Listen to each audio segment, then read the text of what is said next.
Siapa penguasa perasaan kita? Bukankah diri kita sendiri?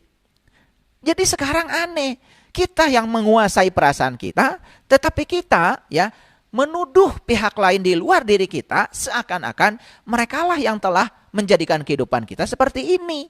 Kan itu tidak adil, ya. Itu. Jadi apapun yang kita rasakan akan menarik orang, akan menarik kejadian, akan menarik keadaan, ya. Tergantung kita berada pada frekuensi mana. Karena yang akan kita tarik yang sama frekuensinya dengan ya perasaan kita sendiri. Ya, misalnya begini ya. Kalau kita sekarang sedang punya perasaan antusias, kita ungkapkan perasaan antusias ini, saya yakin kita akan menarik semua hal yang sefrekuensi dengan antusias. Sebaliknya ya, kalau kita sekarang sedang memiliki perasaan takut dan kita mengungkapkan ketakutan itu lewat kata-kata, lewat tulisan, diekspresikan semua ketakutan itu, perhatikan saya, kita sedang menarik semua hal yang menakutkan dalam hidup kita. Itu semua diri kita penguasanya.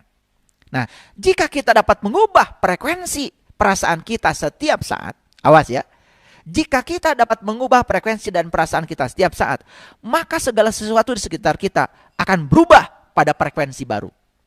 Yuk sekarang, kenapa kita diberikan kehidupan? Makanya kalau saya punya keyakinan, ketika saya bangun pagi, tadi pagi, ya setelah saya berterima kasih kepada pemilik semesta atas kehidupan ini, ya, kemudian saya ungkapkan perasaan positif dalam diri saya. Hari ini saya akan ketemu orang yang menyenangkan, makanan yang menyenangkan, kehidupan yang menyenangkan. Saya ungkapkan semua perasaan itu dengan penuh rasa syukur. Ya. Kenapa? Saya menyadari kalau saya diberi waktu untuk hidup, waktu itu adalah saat. Dan setiap saat kehidupan kita sebetulnya diberikan kepada kita. Untuk apa? Untuk mengubah frekuensi perasaan kita. Sudahlah, nggak apa-apa. Kalau kita punya frekuensi perasaan yang negatif di masa lalu, biarkan saja. Tapi ya kita bisa mengubahnya saat ini. Yuk, kalau para sahabat sekarang punya perasaan negatif saat ini, yuk kita ubah saat ini juga. Kita ubah saat ini juga. Kita masuki frekuensi baru saat ini juga. Percaya sama saya. Kalau kita mengubahnya saat ini juga, tidak usah nanti. Maka kita akan menemukan frekuensi baru. Frekuensi baru ini adalah frekuensi yang akan menarik hal-hal baru yang lebih baik lagi ke dalam kehidupan kita. Ini rahasianya para sahabat, ini yang tidak pernah disadari. Ya. Sampai sini bisa memahami ya? Oke, saya lanjutkan dulu. Nah, bagaimana cara kita memilih situasi? Semua situasi dalam kehidupan kita, kita yang memilih. Ya. Kita dapat memilih situasi tertentu. Dan pasti setiap situasi yang kita pilih, itu ada akibatnya. Situasi batin kita memilihnya, pasti ada akibatnya. Jadi semua situasi itu kita yang menentukan. Kita mau situasi seperti apa, kita yang menentukan. Tapi jangan lupa ya, di setiap situasi yang kita pilih ada akibat yang menyertainya. Karena apa? Disitulah berlaku aksi reaksi. Berlaku hukum tarik-menarik. Saya menduduki kursi ini, kenapa? Karena saya ditarik oleh gravitasi, oleh bumi. Makanya saya juga punya akibat. Akibatnya apa? Saya memberikan gaya kepada kursi dan kursi memberikan gaya kepada saya. Sehingga resultan gaya saya itu jadi 0. Akibatnya saya bisa diam di sini. Kalau resultan gaya tidak 0, tidak aksi reaksi, tidak mungkin saya bisa duduk di sini. Karena untuk diam di sini, resultan gaya harus sama dengan 0. Bukankah saya bisa duduk di sini? Karena apa? Karena ada gaya aksi reaksi antara tubuh saya dengan kursi. Akibat apa? Akibat saya ditarik oleh bumi. Sebetulnya saya dengan bumi itu tarik menarik. Cuman karena terhalang oleh kursi, sehingga saya tidak sampai ke bumi. Ini sains para sahabat, ini sains. Jadi di alam semesta ini, aksi reaksi selalu terjadi. Ya, nah oleh karena itu maka, yuk ya, ketika ada yang negatif, sekarang ungkapkan perasaan positif, walaupun itu negatif. Dengan demikian kita bisa menarik hal positif. Tetapi sebaliknya kalau ada yang negatif dalam kehidupan kita, kita mengungkapkan perasaan negatif, kita telah menggandakannya. Banyak kan di antara kita, kalau ada kesusahan, kita curhat, hati-hati, kita sedang menambah kesulitan. Kegagalan, kemudian disebarkan kemana-mana, ditulis, di status, ya, ditulis di WA, disebarkan kepada banyak orang, kita sedang memancarkan frekuensi negatif. Ya, saya nggak tahu, dulu saya belum tahu hukum ini, tapi saya tidak pernah mau menceritakan hal yang buruk dalam kehidupan saya pada siapapun. Saya telan aja sendiri. Bahwa sekarang saya menceritakan itu hanya sebagai contoh. Bukan karena saya sedang curhat. Karena saya tidak memberikan emosi terhadap itu. Ya, saya pernah mengalami kejadian macam-macam. Ya, Bahkan saya mengalami ya tempat tinggal saya harus melayang karena tertipu. Saat itu saya cuma mengungkapkan perasaan positif aja. Kalau saya masih tertipu, berarti saya masih bodoh. Berarti saya harus belajar. Gitu aja. Dan saya tidak merasa kehilangan terhadap rumah itu. Kalau saya merasa kehilangan, saya menambah kesulitan bagi kehidupan saya. Dan ternyata begitu saya ungkapkan perasaan positif. Oh, kalau saya masih tertipu, berarti saya masih bodoh. Oh, berarti saya harus belajar lagi. Saya ungkapkan perasaan positif, maka ternyata ya tidak lama lagi kembali lagi kok. Ya, itu. Nah, ini ilmu penting. Ini ilmu penting. Makanya rahasia ini saya bagikan. Ya, semoga sampai 10 episode saya sudah bisa membagikan semuanya. Mungkin ada para sahabat bertanya, kenapa mesti episode-episode? Karena saya ingin memberikannya detail. Saya ingin memberikannya dengan contoh-contoh. Saya memberikannya tidak mau tergesa-gesa. Kita belajar dari alam ya. Alam itu tidak pernah tergesa-gesa tapi sampai. Lihat tuh pohon pisang. Tidak pernah hari ini ditanam besok kemudian berbuah pisang. Ya, semua berproses. Ya, bertumbuh secara kuasi statik. Ya, besar dulu. Kenapa? Kalau masih kecil sudah berbuah pisang kan rubuh. Dia besar dulu, sudah besar pohonnya, baru dia keluar buah pisangnya. Sehingga dia punya ketahanan. Tubuhnya sudah besar dulu. Itu cara semesta mengajarkan kebijaksanaan kepada kita seperti itu. Para sahabat, ya, saat ini ya kalau kita mau nyadari, itu di atas kepala kita tuh di sana, ya, disebut saja di ruang kosong di atas kita. Coba, bisa nggak kita menghitung ada berapa miliar liter air yang sekarang ada di sana, yang mewujud sebagai kabut? Kan kita baru terkejut ketika terjadi banjir. Ketika banjir sudah terjadi kita baru sadar, wah banjir, air meluap, bukannya air yang menguap itu dari atas. Dan sekarang air tinggal di atas, wujudnya adalah kabut. Coba perhatikan, tidak pernah air dari atas tumpah sekaligus. Dan kalau tumpah sekaligus, bayangkan ya, semua pohon akan mati, semua ranting akan patah. Tetapi semesta begitu, turunnya satu tetes, satu tetes, satu tetes, satu tetes. Dan proses perubahan air, wujud air, dari fase uap ke fase cair, itu berlangsung tahap demi tahap. Itu yang diajarkan semesta. Makanya datang ke buminya kan air satu tetes, sehingga pohon bahagia. Coba kalau datangnya blok gitu, wah mungkin padi juga akan hancur, ya kan? Itulah cara semesta memberikan cintanya kepada semua makhluk yang ada di dunia ini. Luar biasa bukan? Tapi kita tidak pernah menyadarinya ya. Barangkali kita ini kurang merenung aja. Terlalu sibuk ya untuk mengurusi orang lain. Kadang-kadang mengurusi diri sendiri tidak ada waktu. Pokoknya kalau orang lain berbeda dengan kita, sudah ya dianggap salah, diserang. Hati-hati para sahabat, ketika kita protes, sebetulnya kita sedang mengungkapkan perasaan negatif. Dan semua akan kembali kepada kita. Makanya ya, saya terhadap apapun ya tidak pernah mengungkapkan perasaan negatif. Saya positifkan aja perasaan saya. Selalu positifkan ya. Bahkan kalau ada orang ya meminjam uang pun saya ungkapkan perasaan positif. Berarti ya semesta mempercayai saya bahwa saya adalah orang yang berkecukupan, sehingga saya dipercaya didatangi orang itu untuk membantunya. Ungkapkan aja perasaan positif dan kita bisa membantu orang dan kita juga tidak merasa kekurangan ketika kita membantu dia. Coba ya, seperti itu. Tapi harus ada batasan ya. Jangan jadi orang bodoh baik hati. Membantu itu namanya membantu berarti memberi pertolongan. Yang namanya memberi pertolongan berarti memandirikan orang itu. Hati-hati ya, jangan sampai orang yang ditolong itu malah justru memiliki kebergantungan kepada kita. Kalau itu bukan menolong, itu namanya meracuni. Kita telah melumpuhkan orang itu. Jadi kalau menolong itu berarti memandirikan orang itu. Hati-hati ya, makanya kita harus mengedukasi ya setiap pertolongan kita kepada mereka. Bukan untuk melumpuhkan mereka agar bergantung kepada kita, tetapi agar mereka menjadi mandiri. Itu yang paling penting. Ya, sekarang ya. Kita bisa memilih situasi ya. Oke. Contoh yang sederhana aja tentang apa? Tentang hubungan. Hubungan itu banyak ya. Hubungan kita dengan pasangan, hubungan kita dengan anak, hubungan kita dengan masyarakat, hubungan kita dengan siapa saja. Ini saya berbicara tentang relationship, tentang hubungan ya. Misalnya tentang hubungan. Perasaan kita akan sangat menentukan kualitas hubungan kita. Sekali lagi ya, perasaan kita akan sangat menentukan kualitas hubungan kita. Apapun perasaan yang kita ungkapkan tentang hubungan itu pula yang akan kita terima. Jadi kenapa kok hubungan saya memburuk? Itu karena perasaan kita yang diungkapkan kepada semesta itu memburuk. Contoh misalkan begini ya. Kita misalkan mengungkapkan perasaan negatif kepada atasan kita. Ini hubungan kerja ya. Kepada atasan kita. Jadi selalu aja diungkapkan perasaan negatif ya. Misalnya perasaan negatif itu kita tidak suka ketika ditegur oleh atasan kita. Kita tidak menerima bahwa teguran itu untuk memajukan diri kita. Itu berarti kita mengungkapkan, nah hubungan dengan atasan akan memburuk. Coba ungkapkan perasaan positif. Oh, atasan saya menegur saya karena cinta kasih. Atasan menegur saya karena atasan saya peduli pada karir saya. Atasan saya menegur saya karena saya harus lebih bagus, kinerja harus lebih bagus. Ungkapkan perasaan positif. Perhatikan saya. Hubungan kita dengan atasan akan membaik. Demikian juga hubungan dengan pasangan, hubungan dengan anak, hubungan dengan keluarga, ya.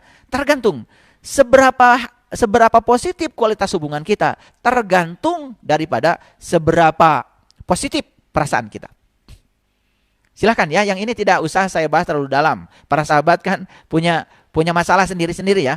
Kenapa hubungan saya dengan pasangan misalnya terus memburuk? Coba periksa bagaimana perasaan kita yang diungkapkan terhadap pasangan. Ketika pasangan menegur kita, kita marah. Ketika pasangan menasehati kita, kita marah. Coba, kalau pasangan kita dipandang sebagai guru kita, guru kesabaran kita, bahkan saat pasangan pun mungkin ya melakukan tindakan yang kita tidak suka, marah-marah misalkan sama kita, kita pandang aja dia sebagai guru kita. Kita pandang dia sebagai orang yang diutus semesta untuk mendewasakan kita. Saya yakin, ungkapan perasaan positif malah justru akan mengubah hubungan kita menjadi lebih baik. Ya, saya berikan contoh-contoh supaya para sahabat bisa memahaminya lebih sederhana. Ya, oke. Jadi hubungan dengan siapapun bisa membahagiakan, bisa memberi semangat, bisa memuaskan, tergantung pada ungkapan perasaan kita tentang hubungan. Bisa juga, mohon maaf para sahabat, hubungan kita membosankan, membuat kita putus asa, hubungan kita mencemaskan, hubungan dipenuhi dengan kebencian, malah justru menimbulkan depresi. Tergantung kepada perasaan kita. Oleh karena itu maka ungkapkan perasaan positif tentang hubungan itu. Gitu. Ya. Jadi perubahan perasaan berarti itulah namanya perubahan takdir. Jadi perubahan perasaan itulah perubahan takdir. Jadi kalau kita ingin mengubah takdir, langkah pertama yang harus diubah adalah ubah perasaan kita. Nah, saya sudah menjelaskan hari ini kalau perasaan itu adalah frekuensi. Saya sudah menjelaskan hari ini kalau perasaan itu adalah frekuensi. Ya? Oke. Ya.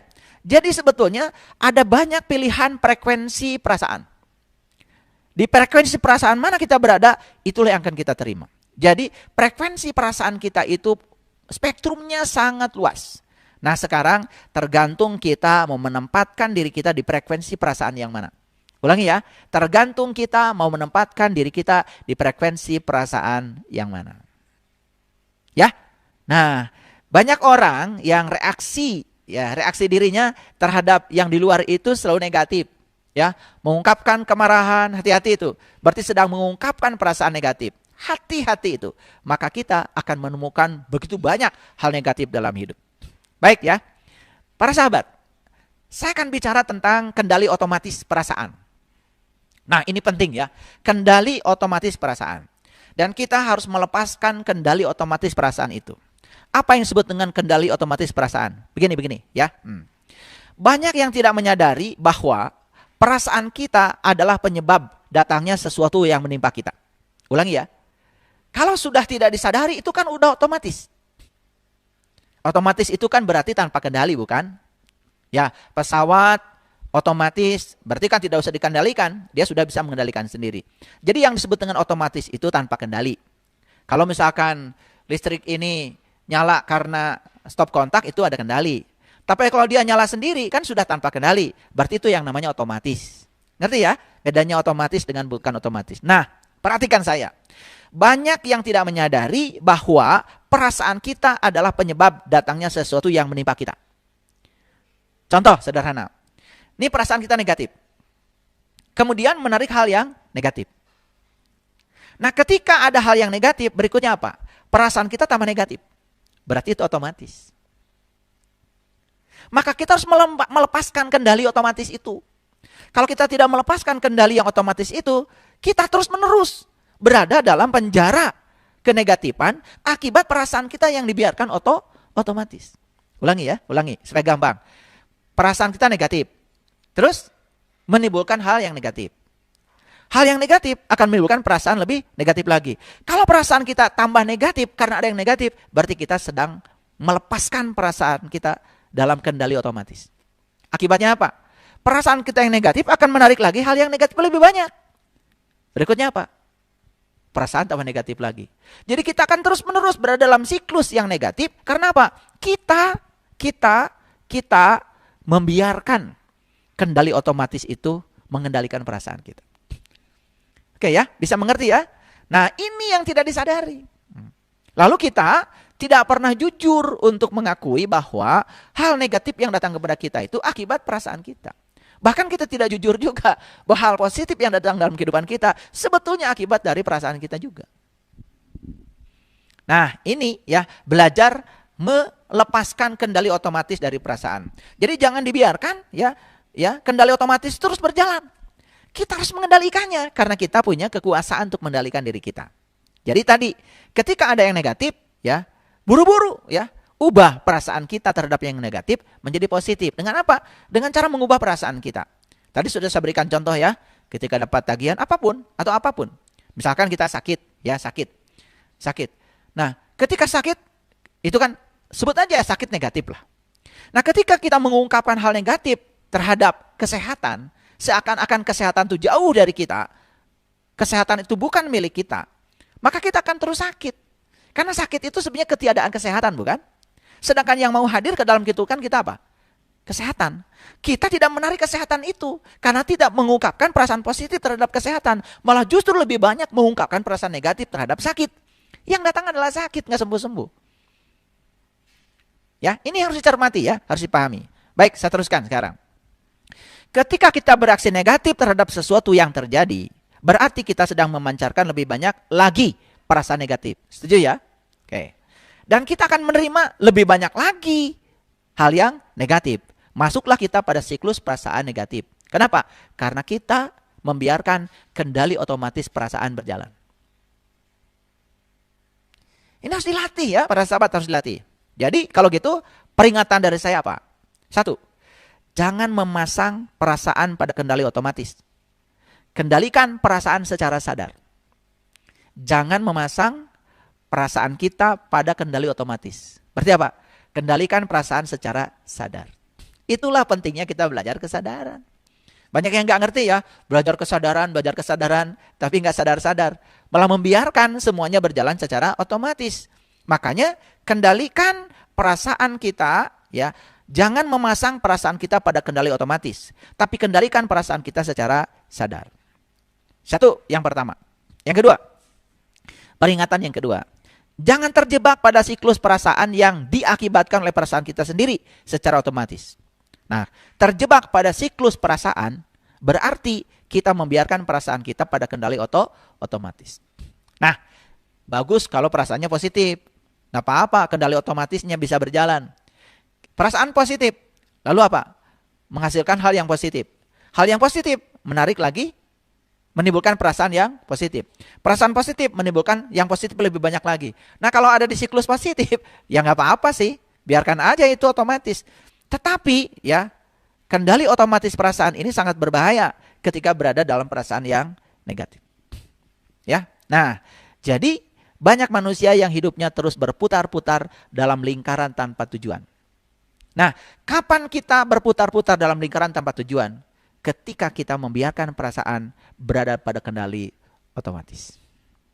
Nah, ini kenapa saya tidak berikan sekaligus ilmunya pelan-pelan para sahabat? Karena apa? Hari ini saya bicara ini, praktekkan dulu. Bahkan ada yang bilang sama saya, katanya terlalu cepat kalau saya memberikan ini seminggu sekali. Ya nggak apa-apa ya. Saya berikan setiap seminggu sekali, tetapi latihannya terus-menerus ya. Jadi jika perlu ulang-ulang ya.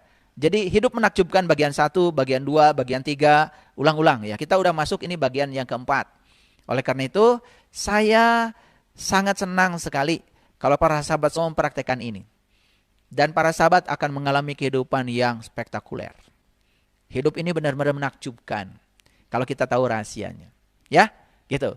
Makanya miskin berasal dari perasaan miskin. Kemiskinan berasal dari perasaan miskin. Begitu kita tidak pernah melayakkan diri kita maka kita akan selamanya di situ. Contoh sederhana lah, saya iseng-iseng mewawancarai orang yang kerja di tempat saya. Ada yang kerjanya tukang tembok. Saya tanya, sejak kapan kamu jadi tukang tembok? Ya sejak muda. Sekarang umurnya sudah 56 tahun, masih juga tukang tembok. Terus saya tanya, ya, apa kamu tidak mau misalkan jadi mandor? Apa kamu tidak mau misalnya jadi pemilik rumahnya gitu, ya, yang membayar tukang tembok? Dia mengatakan apa pada saya? Ya, saya mah cukup segini juga, saya bersyukur. Nah, jadi memang dia hanya melayakkan dirinya jadi tukang tembok, selamanya akan jadi tukang tembok. Kalau dia mau memantaskan diri jadi mandor aja, mungkin sudah naik kelas. Apalagi dia memantaskan diri jadi pemilik rumahnya, mungkin naik kelas. Jadi sebetulnya kemiskinan berasal dari perasaan miskin. Karena dirinya sendiri ya yang menarik itu. Nah, dirinya sendiri yang menarik itu. Like attracts like. Jadi saya lalu menemukan jawaban dari situ. Ya sudah. Ya, ada juga saya mewawancarai orang yang jadi mandor. Ya, gajinya lebih besar sedikit ya dari itu. Tapi dia berbeda cara berpikirnya. Kemudian dia mengatakan, ya saya nggak mau ya terus-menerus seperti itu. Ya, capek Pak, karena saya udah tua. Yang saya ingin ya penghasilan saya meningkat seiring dengan proses penuaan saya karena saya tidak mampu lagi untuk ngangkat-ngangkat yang berat itu. Ternyata begitu perasaan dia diubah, dia juga berubah keadaannya. Makanya saya sering mengatakan ini, kalau saya ngasih kuliah entrepreneur ya di perguruan tinggi, saya sering mengatakan begini. Syarat untuk menjadi orang kaya itu harus malas. Wah, terkejut tuh mahasiswa. Syarat untuk menjadi orang kaya itu harus malas. Dikiranya malas yang saya maksud itu tidak usah melakukan apa-apa kemudian kaya, bukan.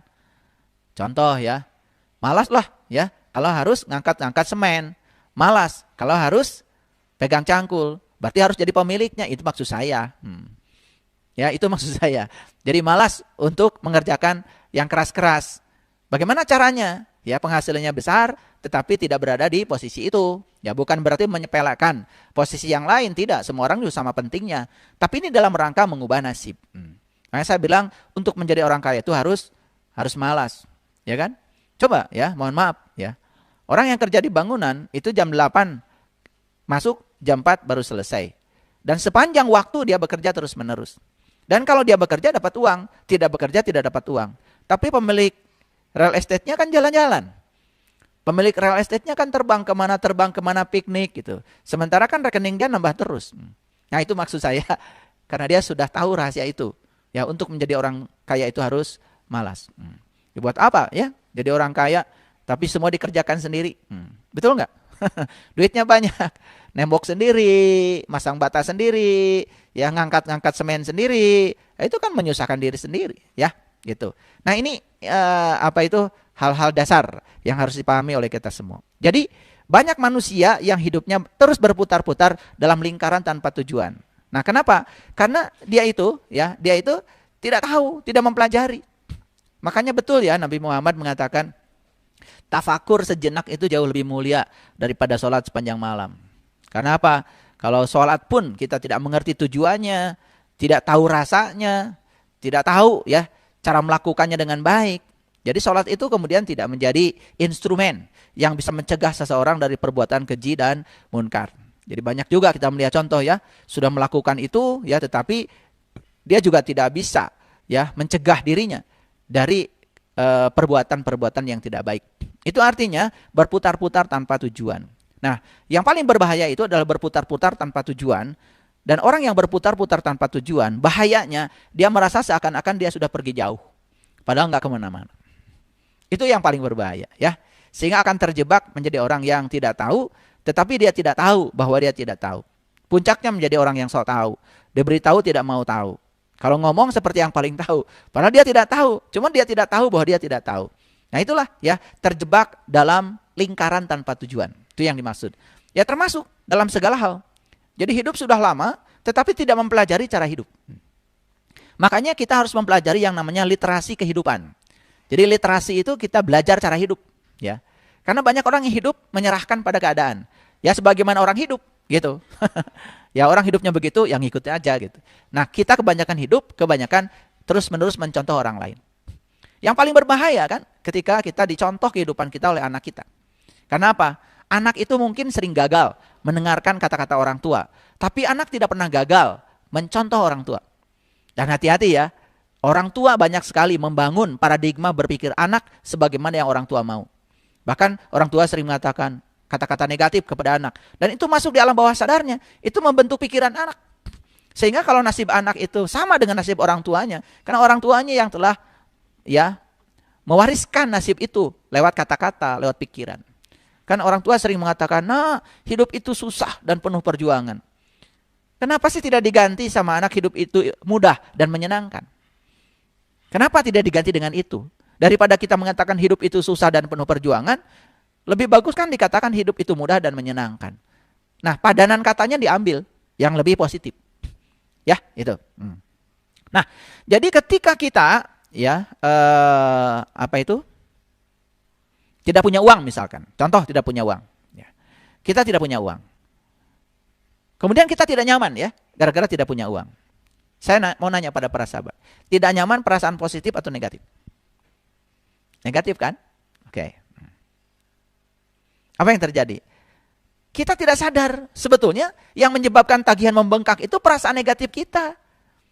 Gara-gara tidak punya uang, perasaan kita negatif.